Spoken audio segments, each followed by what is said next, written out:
Welcome, everybody, to a new episode of Exiting the Cave. My name is David Gosselin. I'm your host, and I'm back here with our guest, Quan, who is a psychiatrist, Confucian scholar, and most importantly, lover of wisdom. Welcome, Quan.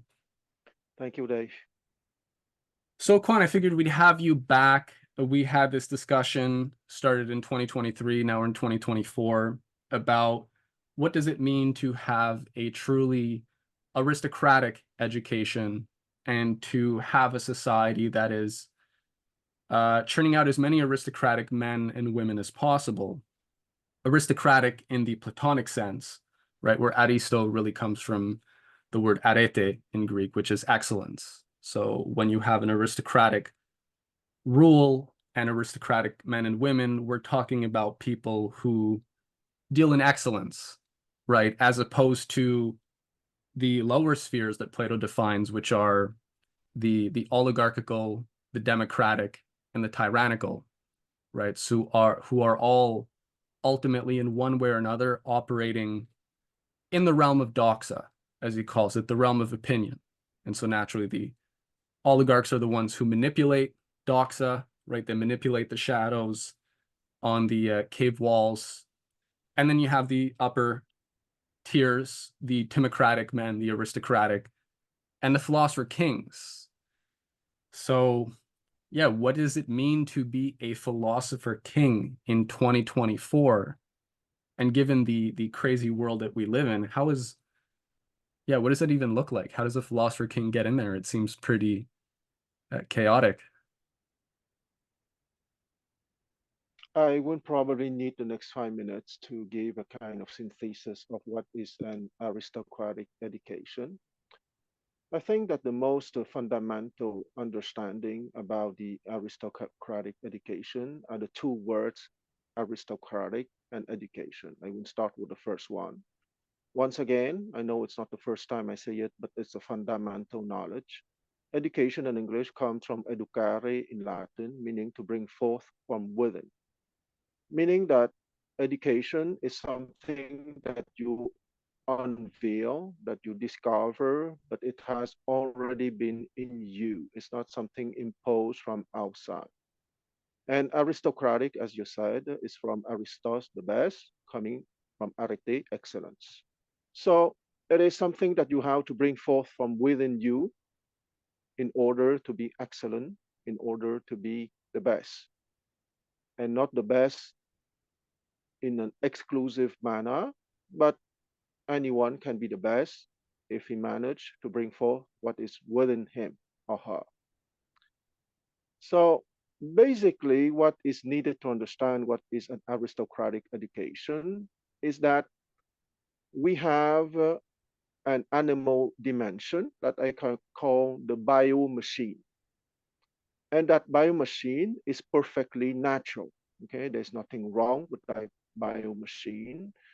The human body is probably one of the marvels of the universe, if not the marvel of the universe. And that biomachine has been described in the Platonic tradition, as in the Chinese classical tradition, by three stages of the animal mind.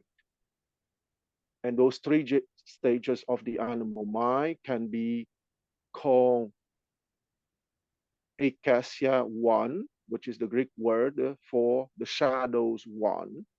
And that shadows 1 is the domain of the senses perception. The second layers of the animal kingdom of the biomachines is Acacia 2 or shadows 2, meaning the intellect. Okay, the intellect is the capacity for wording, for conceptualizing, and for imaging. In one word, for organizing conceptually the environment. And it's called the intellect in one word. And it's part of our biomachine. The crocodile has an intellect, but of course, the intellect of the crocodile or of the bug is not of the same order than our intellect, our human intellect. And finally, the third and highest level of the biomachines is called the psyche. Or, as I like to say, and we already have that kind of conversation before, if we want to use a less pedantic word than the psyche, we can say streetwise, being streetwise. And what do I mean by being streetwise? It means to be sophisticated socially, to know what to say at the right moment to the right person with the right tone, that kind of thing. Okay, that's what I mean by socially sophisticated. It also means that you are capable to gauge the other, okay, in order to know what to say, with what words, with what tone, at what moment. And that kind of social qualities will enable you to be a leader within the animal kingdom, because you will be capable to reach to consensus in difficult situations or in situations with conflicts, which is already a very high quality. And it is not a surprise. That's the psyche. It's the highest mind layers within the animal kingdom, the third one. Okay, so that is the bio machine. So there is a travel or journey of awareness from the sense perception to the intellect to the psyche. And once you're in the psyche, I would like to use the image or the metaphor of the cave from Book 7 of the Republic, written by Plato. It means that you are no more shackled. Okay, if people remember the allegory of the cave, you have people who are shackled by their neck and by their feet and by their hands to a wall, and they are forced to look at the opposite walls where you can see shadows. Those people symbolically are at the layer one of the epistemological development of the travel of awareness. So they are shackled to senses perception. They are characterized by tribal affinities. They are characterized by lex talionis, meaning the desire for revenge when they feel not respected. And they are characterized by hedonism, meaning precisely being shackled to the sense perception, and their representation of the world, the Ventan Shaun, is limited to sense perception, of course. Those are the democratic man. The second layers are the plutocratic man. They are more capable of organizing themselves. That's why they have a more developed intellect. They are not shackled.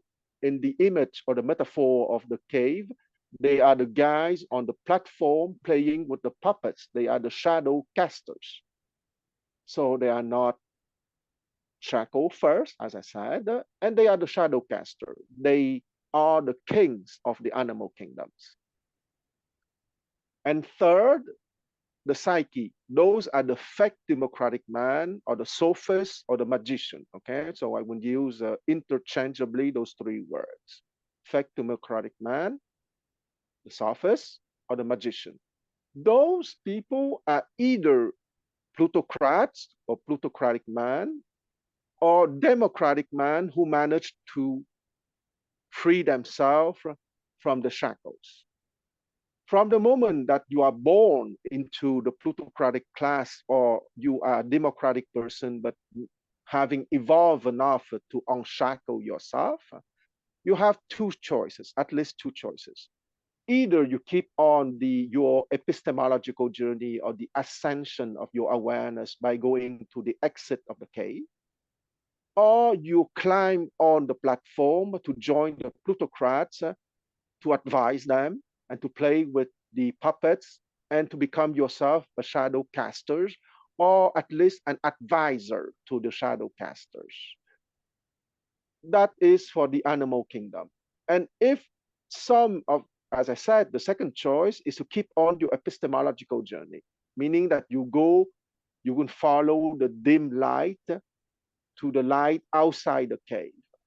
There, you will go to the fourth layer of the mind, which is the layer of the true democratic man, corresponding to the timeless form of beauty. When I said at the beginning that education, educare, is to bring forth from within, that is precisely beauty, which is the first timeless form that is within when your awareness is lifted to that level. Mhm. Let's not forget that before I quit the animal kingdom, I want to say that what Aristotle called the tabula rasa is precisely the bio machine, the three layers. First, the three first layers of the mind, sense, perception, intellect, and psyche, meaning that it is a bio machine recording subconsciously and consciously, automatically, everything that is given from the outside. Okay. And what is given from the outside can be good stuff, of course, but it can also be the mythology coming from the plutocrats used to imprison you. So it's a bio machine, it's a natural recording machine, it's a biological recording machine. So it will record everything subconsciously. So it's the tabula rasa according to Aristotle, because it's there that the plutocratic class and the sophists can act on you. Mhm. And if you did not manage to travel to the first timeless form of beauty, which is the fourth layers of the mind, you are a prisoner within the animal kingdom. And a prisoner within the animal kingdom, they are not equal, right? You can be a prisoner at level one, and Plato symbolized them graphically as people chained to a wall, they are chained to the sense perception. You can be a prisoner at the second level, meaning that you are the kings of the animal kingdom. You play with the puppets and you are the shadow casters. So you are a prisoner of the cave, but you are more comfortable within that cave, let's say. And you can be a prisoner at the third layers of the mind, meaning you are a sophist, you are quite bright, you are socially sophisticated, and probably your material life is quite comfortable too. Mhm. But you're still in the cave and you have no idea that there's something outside the cave, or maybe you, for the people at the third level, the level of the sophist, I would say that sometimes they have a kind of overture, but they don't want to keep on the travel. They are comfortable with that. Okay, I would say that those who are completely prisoner, I would say that are those who are imprisoned at the first level, shackled to sense perceptions, and those who are shackled to the intellect. Those people, in my understanding, they never have a perception of a dim light sometimes. Okay. It's really from the third level of the surface that sometimes they have a certain perception of a dim light, but and sometimes because of it, some of them might change their idea. They might go down the platform, cease to be an advisor to the shadow casters, and keep on the epistemological journey. So that's possible. Or they would, most of the time, I think for most of them, I cannot offer you statistic for that, of course, but I think for most of them, they wouldn't decide to stay within the cave to enjoy their comfort and to keep on advising the shadow casters. And Yeah, that, they'd have a lot to lose, right? If they were to give that position exactly. up. Or they are not enough convinced that there is much more glory, Hmm. because I would say that someone enjoying comfort and reputation and honor within the cave, within the animal kingdom, can change his mind or her mind if there is a sudden epistemological overture of such magnitude that it would convince him that there is something more glorious outside the cave. But Hmm. that would be a rare experience, according to what I can understand. That would make that person leave comfort, honor, and reputation within the cave for the adventure to the timeless form of beauty, fourth layer of mind development, corresponding to an inner sense of justice. And if you want, we can develop what is the beauty, because according to the Chinese tradition, between the bio machine represented by the lower trigram, meaning the first three lines, you have a space, and after that, you have the fourth, fifth, and sixth line. That space represents the 10 gardens of the nine muses, okay? Because from 0 to 9, there is a progression, and at the highest is the sense of justice, Mm. or the timeless forms of beauty. But beauty at the highest is justice, but it's not only justice, it's also the 9 other lower gardens, but also very important. And at the fifth layers of the mind development, or of the mind layers, is there that is the stage or the station of the aristocratic man. And that layer is the layer of the timeless form of goodness, as expressed in the time dimension as valor and moderation. Here we have to understand that valor is not only physical prowess, is not only the capacity to look into our mind defects or our character defects, which is already something quite impressive, but that valor is also the enthusiasm, the desire to explore the inner reality and to explore the outer universe. Okay, Mm. I would say the inner cosmos and the outer universe. And that is true goodness, that is true valor, to Mm-hmm. be that valor that will make you capable to embody true humanity, if you want, right? Mm-hmm. And that is the characteristic with an S of the aristocratic man, meaning playful exploration, okay, valor to explore, creativity, inventivity, and discovery. And finally, at the highest of the epistemological journey, the station of the philosopher king. The philosopher king corresponds in time to the virtue of wisdom. And that virtue of wisdom is the virtue that would create another kind of enthusiasm.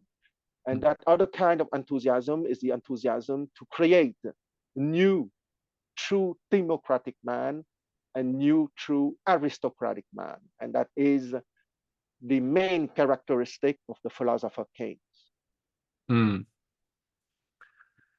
And there's so much that we can unpack here at this point. But yeah, I think that was a brilliant exposition. And I mean, personally, yeah, I think it helps to have that framework that you just laid out in terms of, where for each of us, as we hear that, where do we fall on this spectrum? Maybe we're partly in the cave, we're partly outside of the cave. Maybe you've stumbled on this, podcast and it's like, wow, I'm in the cave. I don't know that it often comes that easily or quickly, but hey, it's 2024, things are changing pretty fast, so who knows? But yeah, I guess there's in real terms, then, the philosopher kings that are basically the ones in charge of giving birth to or giving birth to a society, I guess, that will generate more aristocratic, democratic men and maybe counterbalance, right? You're always going to have plutocrats, you're always going to have democratic souls who are very much just anchored in doxa, right? What they like, what makes them feel good is good and true, and the things that make them feel bad that they don't like, well, those things must be bad, right? So it's very sense perception based. You're always going to have that. And I mean, I think one important distinction for people to make, if we're to go down this route today, right, to the, philosopher kings in 2024 and go down that route, there are distinctions like Plato. In Plato's realm, there is movement between the hierarchy, whereas in Aristotle, and I think a lot of scholars, they miss this. It's a perfectly static world for Aristotle in terms of the place of the slaves, the place of the elect, right? That of patterns, the images, or which would be for Plato, the people on the platform. All these positions in society are perfectly static. So I think sometimes people are there's a nuance there where people are like, yes, we need hierarchy, we need, yeah, we believe in hierarchy, and there are degrees of virtue, and different people possess them in different capacities. But the importance is in Plato that there is the ability to leapfrog and to jump with the proper education and desires from one to the other. And I think, like, for example, there are slanders, right? I think if we're going to keep going down this path, what are some of the misconceptions that people have, Quan, about Plato's conception of this road to, the philosopher king as it's laid out in the Republic, which, and I think we can touch on this a bit later, but he further elaborates this in the laws, which is what I've been working on. And, in the next series, we're going to be working through that. But yeah, what are the distinctions? What are the mistakes that, let's say, a lot of academics make when they're thinking about Plato versus, say, Aristotle, or like what is the actual path to wisdom, goodness, truth, and beauty? The idea being that I think a lot of, people say they know the parable of the cave, they understand the metaphor, but then how can you really understand what it is to be, what that means, unless you know how the world works, right? So there's a lot of people who studied Plato, they're scholars, they're academics, but do they know how, like, the political world and the intelligence world and all these things work? Because if we don't, we're pretty handicapped, right? If we have this textbook knowledge, if you will, of categories, cave knowledge, if you will, and how does one make real world distinctions between this cave knowledge, this textbook knowledge, and the real thing, right? I feel like that's not always obvious, and that's why I think that the misconceptions about Plato, or the slanders, if you will, like the noble lie that Plato in his Republic, basically we're just all spinning fables, right? We're making images, and he talks about the people controlling the images on the platforms. But then isn't there a perversion where one will argue that that's really all the rulers are doing? That, like, Plato was a tyrant, and that's ultimately what he's just talking about, is state controlled, imagery. Is there a Well, difference between that and, say, Aristotle, a strict sort of hierarchy where there is no real change or development, and it's this permanent sort of structure, if you will? I would say first I would say that we are in 2024 according to the Western calendar, but Right. we are in 4722 according to the Chinese calendar. So I would answer to your question that either we are in 4722 and 2024, or even in 10,000, it doesn't matter because the answer is timeless. And here I will try to explain what I mean. For Aristotle, there is a dynamic and there is an evolution, and it's not static, okay? Because for Aristotle, it is perfectly acceptable that there is an evolution of social status, for example, of a slave, but that is quite good in certain domain, for example, in the Mm, military domain or in the literary domain. So Aristotle was not completely close to the idea of social improvement. But that social improvement is limited to three stages. Either you at one, sense perceptions, at mhm, two, the intellects, at three, the psyche. For Aristotle, the mind is a tabula rasa, right? So there is no beauty, goodness, and truth as a timeless form that you can discover. Of mm, course, Aristotle would use the words beauty, goodness, and truth, but for him, those are not centers of true cosmic energies that you can go in order to uplift the quality and the energy of your mind. So, yes, for Aristotle, evolution is possible, but only at one, two, and three. Four, five, and six simply don't exist for him. So, you might be surprised, or you might already know that. Aristotle also used the word arete, mhm. excellence. Right. But for him, the arete, that excellence, is limited at the highest to what the Plato called the fake democratic man, the sophist, or the magician, meaning that a slave, for example, because he's quite good in speech or in writing, can progress in his life, it can be free. And he might end up as the advisor of a king, for example. So it is not completely impossible for Aristotle, Mhm. but no more was possible after the psyche, right? So there's a mobility within the animal kingdom. But the true mobility would be to ascend your awareness, because let us forget that the epistemological development or the epistemological journey is a journey of awareness from the first stage of sense perception. Okay, your awareness is focused, is prisoner of that domain of sense perception. Mhm. And after you manage to go above the sense perception, your awareness will be limited to sense perception plus the level just above, meaning intellect. Mhm. And if you manage to go further, it would be social sophistication and capacity for consensus, right? And for Aristotle, the arete, the excellence, the aristocrats of the Aristotelian world would be the sophists. Okay, they are at the highest. They Right. achieve excellence. So there is a mobility in the Aristotelian world, but that mobility is not as broad than the mobility within the Platonic world, because that is precisely the travel, the journey of awareness through the 10 gardens of the nine muses. That it's, if I use the Chinese hexagram, that I think is an excellent graphic representation. Mm. The lower trigram of the biomachine of the lower kingdom of the animal kingdom. The space is the 10 degrees of the nine muses.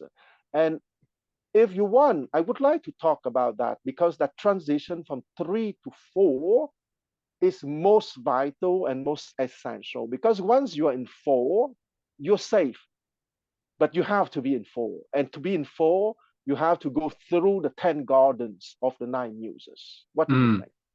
Sure. Okay, so you want to lay out the 10 gardens.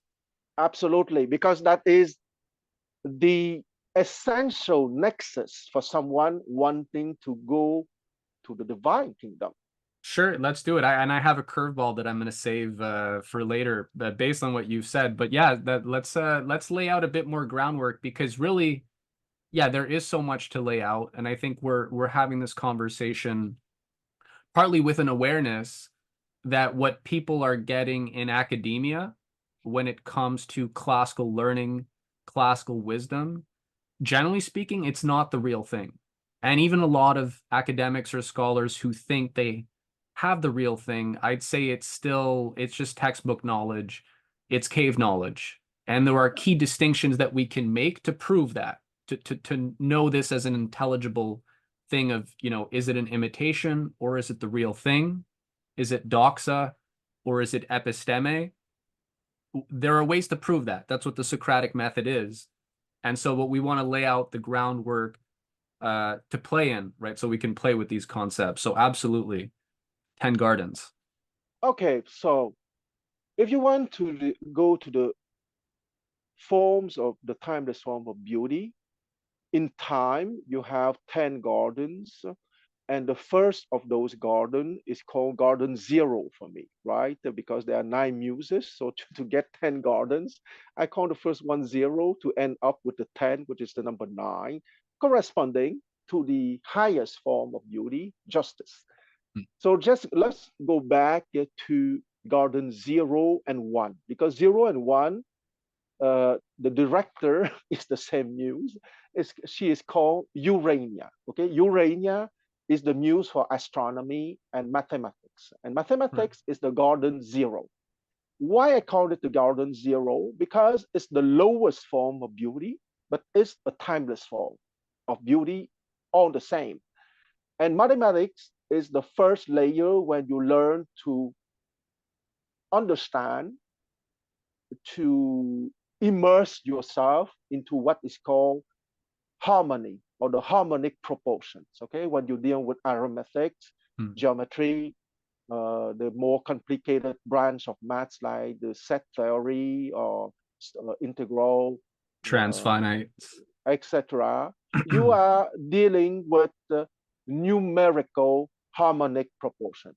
Okay, so contrary to what most people think, mathematics is the easiest form of beauty because in our society, there is a kind of paralysis that is probably coming from the mesmerizing of the plutocrats, making people fear mathematics. And my conspiracy theory is that since it's the first garden of beauty, the plutocrats managed to make people afraid of maths, so they will never go to the other gardens. That's my conspiracy hypothesis. But that's the easiest level of beauty. And after that level zero, the garden zero, I call it, you have garden number one, which is astronomy. And you know perfectly that you have observation, you have experimentation in astronomy, of course, but you have a lot of mathematics too, right? So it is absolutely normal that it's the same muse, Urania, who is the director of those two gardens. The next garden is controlled or supervised, I prefer to say supervised or inspired by Euterpe, Euterpe, Euterpe, and she's the muse of music. Okay, and the next one is Terpsichore, Terpsichore, and she's the muse of dance. So those four gardens, 0, 1, 2, 3, is the first group of the muse because I divide them in three. Okay, 0, 1, 2, 3 is the first group. The second group is 4, 5, 6, and the group of 4, 5, 6, the fourth garden, right? The director is Polyhymnia, and Polyhymnia is the muse of eloquence and of religious hymn. After that, you have the garden number 5, which is Erato, and Erato is a muse of erotic poetry and of lyric poetry. And here it's very interesting because you know that the Greek made distinction between different kind of love, okay? And the first basic love is eros, okay, the love from the flesh, but also the love with emotional relation, okay? Because, attraction, desire, attraction, desire, and you have the flesh and emotions, of course. That is lyric, that is erotic poetry. That's a kind of enthusiasm, okay? Enthusiasm means God within. That's a kind of enthusiasm, but that is not the highest enthusiasm. Everyone had been in love in a romantic mode, and I think that everyone understand that when you're in love in a romantic mode, you feel excited, you feel exhilarated, you feel you are outside of time. So there is a true enthusiasm. And a lyric precisely means a lyrism, okay? A feeling of ecstasy, of exhilaration, of being uplifted. And that lyric poetry is a higher form coming from the intellect and the psyche, okay? Because the first form is coming from the sense perception and the emotions, erotic, love. And the second form of poetry, lyric poetry, it's because of intellect and of psyche, social sophistication. You will feel enthusiastic because you managed to be successful in a project, for example, where you have been the coordinator for many people and many stuff.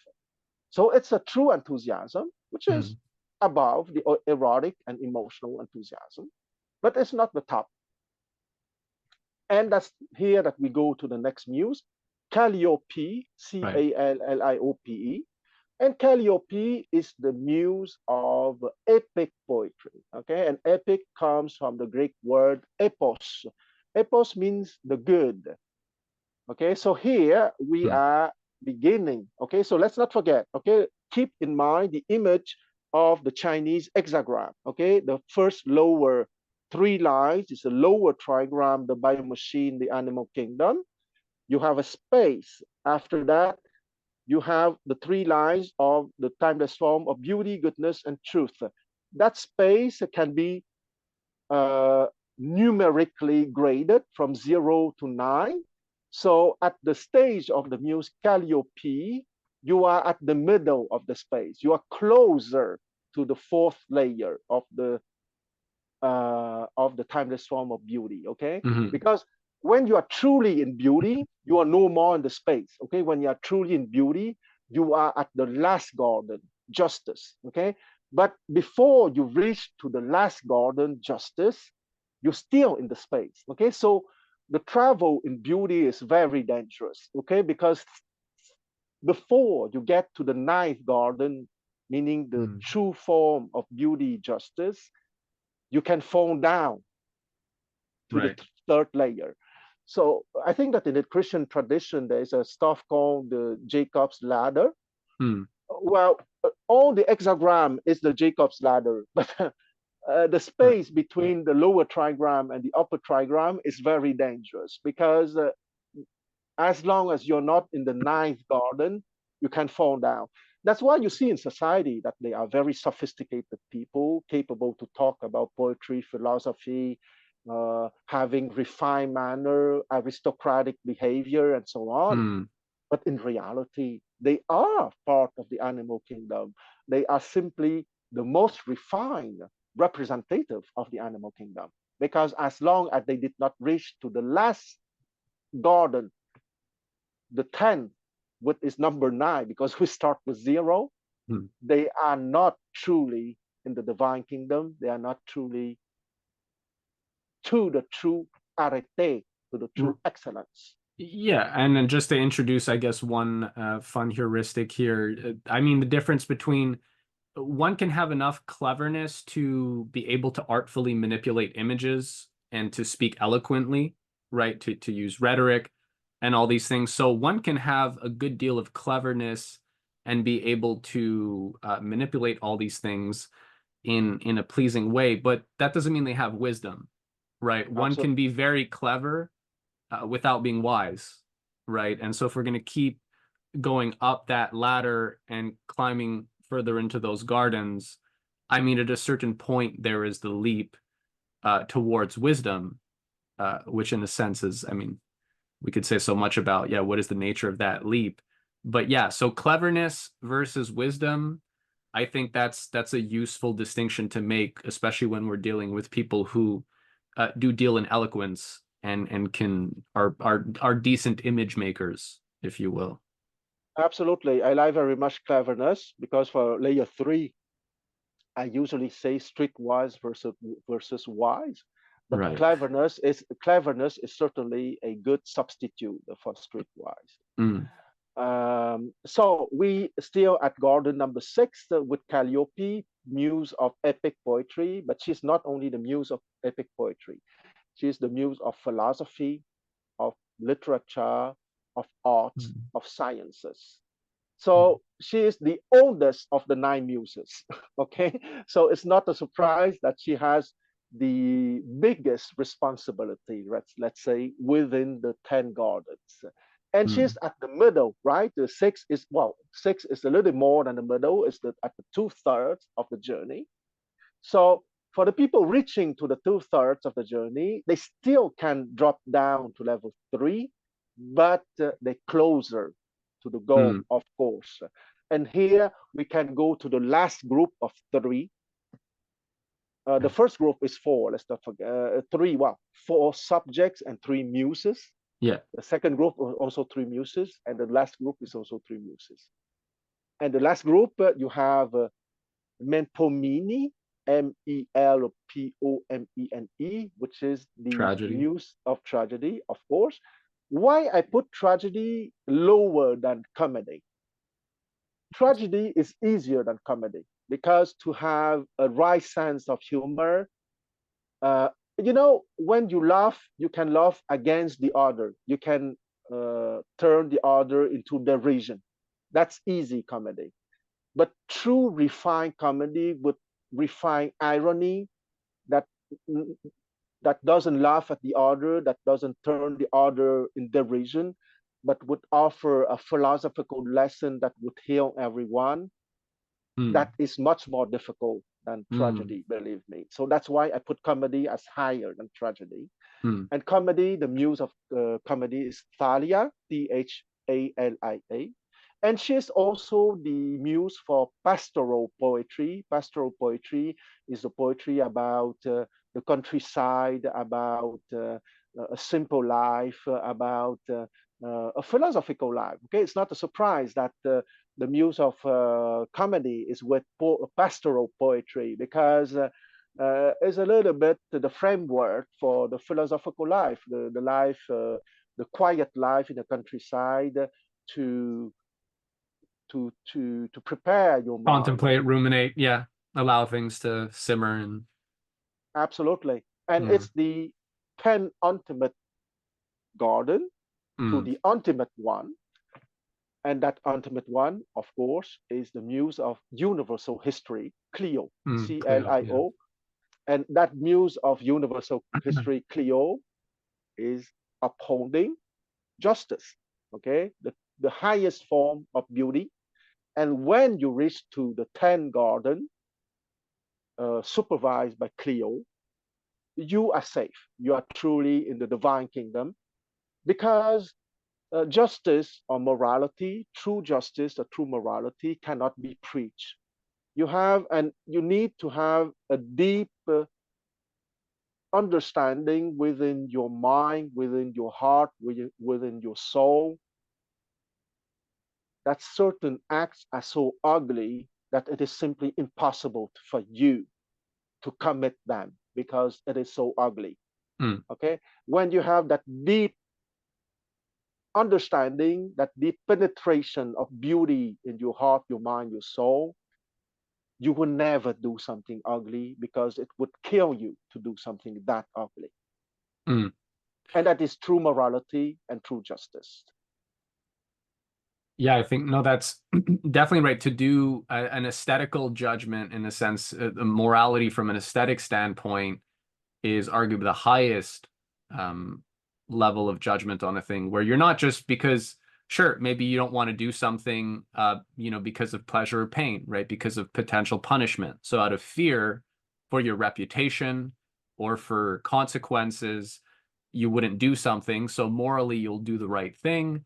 Or, there's a lot of different reasons, yeah, that morally somebody might not, some people, they don't want to go to hell, right? So that's going to, just this idea of hellfire is enough to compel a lot of the demons, even, right? You could say to, if you will, to, and I say demons in lightly here, but yeah, so that's just pleasure and pain, right? It's still a very legalistic idea, but to do something because it's truly beautiful, right? To do something, Martin Luther King had a great speech, he says, where you do good because it's good to do good. You do beautiful things because it's beautiful to do beautiful things. That I think, where some people, some of the more cynical people, they have trouble digesting this kind of Platonic philosophy, because they still see it as just abstraction, right? So the way you're talking about the timeless forms of goodness, truth, and beauty, they still just see them as abstraction. So it's not embodied, right? And I think so this question of embodying the timeless forms of goodness, truth, and beauty, where they are allowed to come forth, right? To emerge naturally, since they're already there, right? I mean, I guess that's the trick. We're not so much pulling something out as we are getting out of the way, if you will, and letting the natural thing sort of emerge, which is always there waiting to emerge. But naturally, there's certain, we have to know certain things, right? We have to have awareness of certain things if things are supposed to, come to full fruition, like a garden, right? The things are going to grow in the forest anyways. But what happens if you don't pull out the weeds? What happens if, it doesn't get just the right amount of water or enough sunlight or too much sunlight? That refinement, right? And that aesthetic of beautifying, right? The garden and beautifying the instincts and emotions. I mean, this is what Schiller, This is what Plato are talking about when they're talking about art and the importance of art and beauty, and therefore of the muses, right? Of the sacred muses. It's this power to beautify and to refine and to elevate in a way that nothing else can, and that you definitely can't do it by drill and grill, whether academic exercises or by reward and punishment. So I just think that for a lot of people, these remain abstract ideals. So that just says, though, that they don't have a visceral relationship to truth. They don't have a visceral relationship to beauty or goodness. And I would simply throw back that there's nothing more visceral than the experience of truth. You know, a lot of people live their entire lives trying to avoid truth. I mean, you're a doctor, you're a psychiatrist. I'm sure you have more experience in this than I do. But, you know, to people who think that beauty, truth, and goodness are just these abstractions in like the academic dinky sense, I think that's no. And that's good news, right? These are actually things that we can embody and that are actually waiting within each one of us to sort of come forward. And so we want to do everything we can to get out of the way and allow them to flourish and to be fully cultivated by allowing the muses to sort of have their due and play freely and happily and not oppressed.